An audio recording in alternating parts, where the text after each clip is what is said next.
And now, the moment you've all been waiting for. You're tuned in to Tapped Out. Hosted by Brendan Tobin and Sean Levine. Only on the BetQL Network.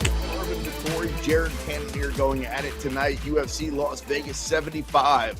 Marvin Vettori, the slight favorite, minus 120. The Killer Gorilla, the best nickname in the sport. Jared Cannonier, even money. I said earlier, I like the Killer Gorilla by knockout. With that, let's welcome in producer Jake and my co-host Brendan Tobin. Because, guys, if you remember, at the beginning of the year, we were doing a show and we made a bunch of predictions for 2023, right? We made our bantamweight prediction. We made our featherweight prediction, lightweight, heavyweight, middleweight, all those. And some of them were the obvious, right? I think the current guy is going to have the belt, and then we move on. Some of them were outside the box and made everybody go, huh?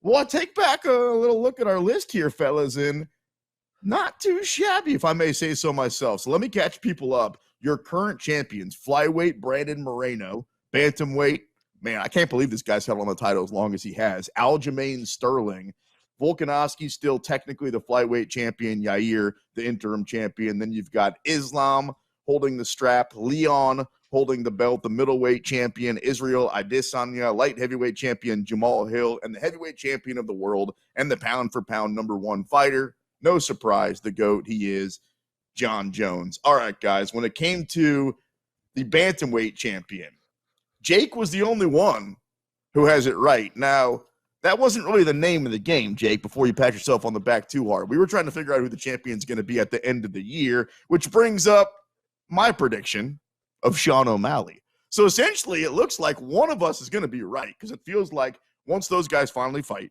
it's going to be in this calendar year. And then that's probably going to be it for either one of them because that's a huge stage and who knows what the injury situation is going to be. So, buddy, it looks like one of us is going to get it right. Brendan, no need for you to talk for a minute because you had Cheeto Vera. Of course, he lost to Corey Sandhagen, so he's got to work his way up. But right now, Jake, if I said you can change it and I'll give you my guy, you can take Sean O'Malley or you can take Aljamain Sterling to be the bantamweight champion at the end of the year. Which one you going with? I'm still staying with Aljo. Aljo's going to, I'm not the biggest. I love Sean O'Malley. I'll put it that way.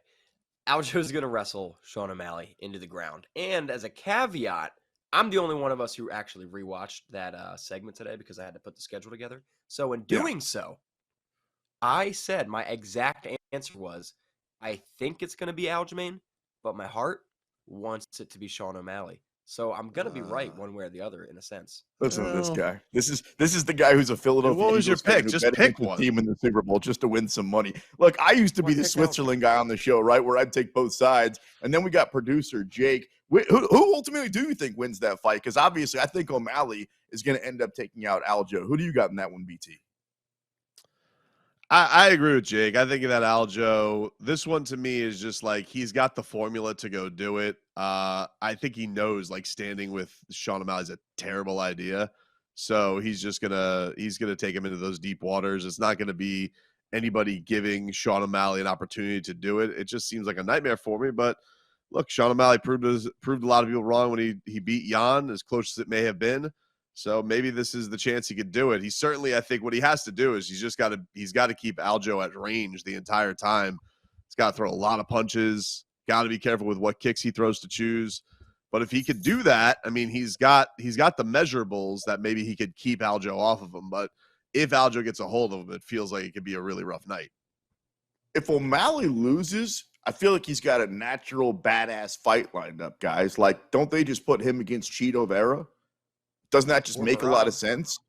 Or Marab. Yeah, exactly. So that's the thing. If Sean wins, man, BT always talks about the rocket ship that these fighters have strapped to their back if they win a fight. And this is that fight for O'Malley. Like, he's already a top 5. We've argued this before, popular fighter in the promotion. He goes all the way up to number 1 or number 2 if he goes out there and actually becomes the champion. Then there's nothing that guy doesn't have. Charisma, he speaks well, he looks cool. If he's got the belt also, plus the way he fights, goodness gracious, everybody and their grandma's going to know that guy's name. All right, when it came to featherweight, Jake said Josh Emmett. BT said Josh Emmett. I said Arnold Allen. None of us got it right. Right now, we were talking about it's a combination of Volk and Yair. I think we tried to get it a little bit too original on that one, fellas, right? Like, we could have just probably when you were watching that. Volk. Yeah, Jake, like, did we both just think that Volk was moving on, or were we all just idiots? Well, Oh, yeah, we're when I all was idiots. watching it, we said, well, yeah, we're idiots, but we also said we assumed Volk would move up to lightweight, which he did, and he did not win that fight, so he's back down to featherweight. So now the obvious answer is Volkanovski. All right.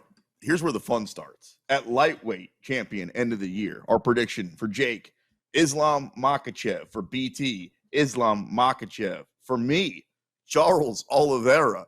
And it looks like we're going to get that fight, boys. So at this point, BT, if I let you take one or the other, Charles Oliveira, Islam Makhachev, even money, you can bet the house on it and that cool pool you got in your backyard there. Which way you going? I think I'm taking Oliveira, man. Man, such a tough thing to ask me the week after I just saw what Oliveira just did. I'm gonna stick with what I've already seen with them fighting before. I mean, Islam steamrolled him. I don't think that the gap is going to be made up that much differently. So I'm sticking with my pick, but certainly Charles Oliveira, did everything he had to do to impress people on the way back to even make me hesitate a little bit. Is a credit to Charlie Olives, but I'm going to stick with Islam. Jake, you think Oliveira can get Islam the second time around? Because I thought that last Saturday night, Islam had to look really good against Beneil for everybody to agree that he gets the title shot. And it sounds like everybody agrees that he gets the title shot. Can he win it? Let me preface this by saying, love Charlie Olives. Big Oliveira fan. Yeah, he surprised me against Dariush. But ladies and gentlemen, whether you're listening on the radio, on Twitch, YouTube, wherever, if they give you Islam Makhachev versus Charles Oliveira at even odds, you bet your mortgage on Islam to win that fight. He's going to steamroll him again, unfortunately. Ooh, really? You're that confident in it? Dude, everybody, including you, just disrespects Charles Oliveira as if he's not a future Hall of Famer, all-time great, better fighting resume at this point than Islam. And I get it, they fought, but come on. Yeah, but it's like, you have to look at it different than look at like Izzy versus Alex Pereira, right? Okay. Izzy was winning most of that fight and he makes a mistake. Then I'll be like, all right, I'll understand you going the other way the next time around or thinking there's going to be a different result. But it was so quick. There was nothing to look at and just be like, hey, definitely going to go in the direction of Charles Oliveira beating Islam. You're just basing it off of instincts, gut. What are you basing that off of, Sean? That Oliveira looks so good against Beneil Dariush, and Beneil Dariush He's not fighting Beneil beat. Dariush. Okay, well, can I say that he looked really good against Poirier or Gate? When do the points make sense? You know what I'm saying?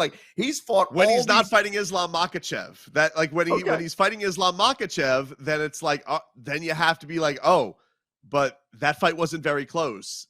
Will it be close this time around? He's not fighting Alexander Volkanovski. Volkanovski and Charles Oliveira. Could you get more two different of fighters than the way those two guys go about their business?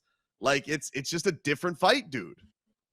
All right, let me ask you this then. If you're so damn smart, when I asked you who was going to be welterweight champion at the end of the year, and you said, let me look at who you said. All right, Jake had Colby, I had Hamzat, you had Stephen Wonderboy Thompson.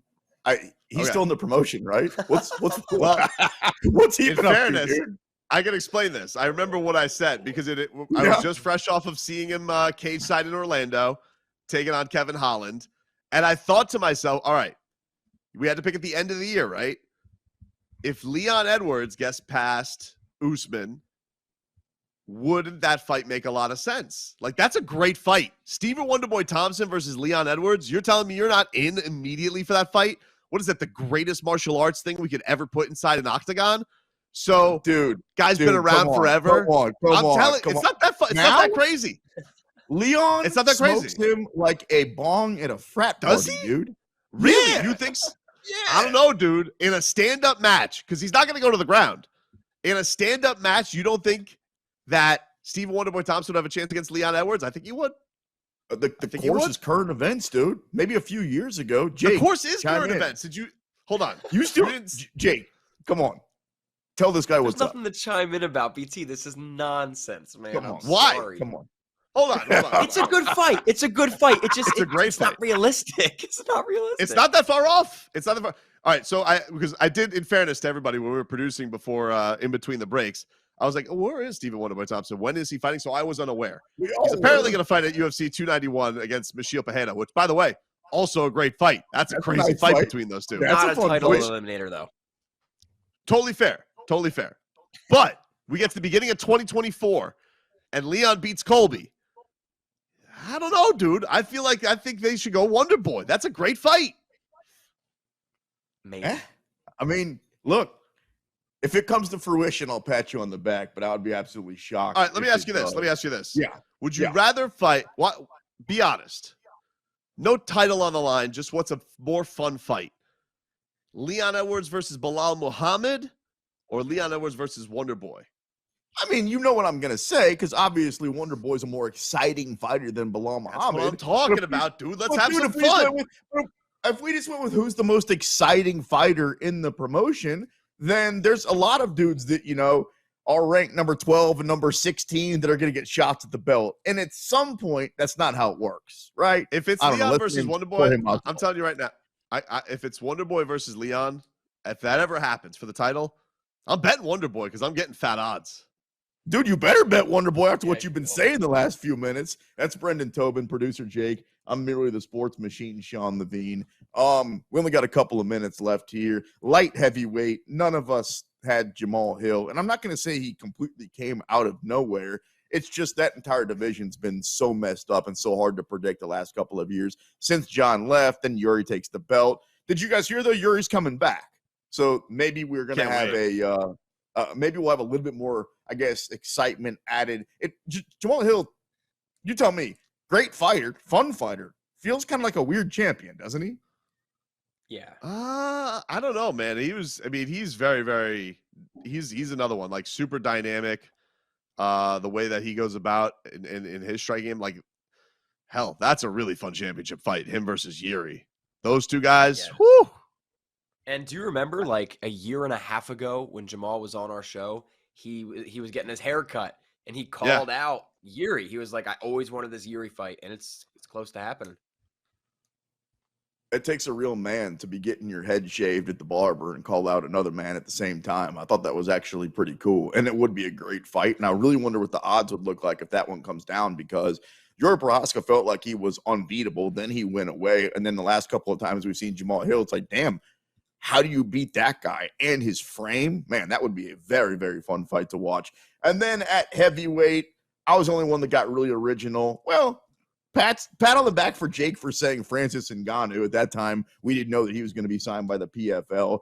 Brendan got really outside the box, and he said it was going to be John Jones. So good for you, Brendan, for getting that one right. Oh, okay, dude. It's Congratulations. not outside the box now. Like, all of a sudden, you guys are saying, this guy's over the hill. I don't know what he's going to look like. I'm the only guy who believed in the GOAT, and I get all of a sudden, I didn't pick it. By the way, I noticed you guys skipped over middleweight. I was the only one to say Stylebender was going to get his belt back. Oh, did I? Did I do that? My bad. I didn't. That wasn't on purpose. Yeah, good job, Brendan. Brendan, by the way, guys, Okay. Brendan said that Adesanya was going to get his belt back. By the So, way, I yeah. was there for that. Were you? I I never was heard there that in story, Miami. It was great. except for 100,000 times before that. All right, congratulations for getting that one right. I said friend of the show Tom Aspinall will be the heavyweight champion at the end of the year. Do we know when we're going to see Tom Aspinall back officially, Jake? I feel like you gave me some Aspinall news a couple of weeks ago. When is that fight going Yeah. down? Give me one sec. So he's fighting at UFC London. The opponent Tabora, is slipping right? my mind. What do you say? Yeah, I think Yeah, fighting Tabora, Mike yes. Tabora. and that London card, goodness, those are always fun. Like, I didn't realize July quite how fun 22nd. they were until the Patty Molly card, like whatever it was, a year and a half ago. Then it's like, all right, dang, that might be the best crowd in the entire sport. All right, coming up on the other side, we've got all kinds of different fight announcements. Jake was saying during the break that he thinks one of them is going to be incredibly one-sided. That's Max Holloway versus Korean Zombie. Jake, just for a second while we have a minute here before the break, what makes you think it's going to be so one-sided? Granted, Max Holloway is, in my opinion, the top 10 fighter of all time, and Korean Zombie hasn't been that guy in years. I mean, you just look at the age. Korean Zombie's getting there. He's getting up there in years where that chin's going to start going. And then you look at that devastating damage he took against Volkanovski. I just don't think he's going to have much for Max Holloway on the feet. He's not going to be able to get Max to the ground. Max doesn't go down. He doesn't get taken down. So, yeah, he's going to get pieced apart very badly. Max, by the way, is 31 years old. I remember I had to clarify that when we brought him on the show a few weeks ago when he fought Arnold Allen in Kansas City. It was like, what? How is that possible? It feels like that guy's got to be the most life-lived, experienced 31-year-old. He always talks about how traveled he is, guy from Hawaii, fights everywhere. His 2 fights in a row, Kansas City, Missouri, and Singapore. What? Gotta love it. All right, coming up next, a bunch of the other fight announcements. There's some big ones, and one that I did not see coming. We break it all down next. You're locked into the BetQL Network.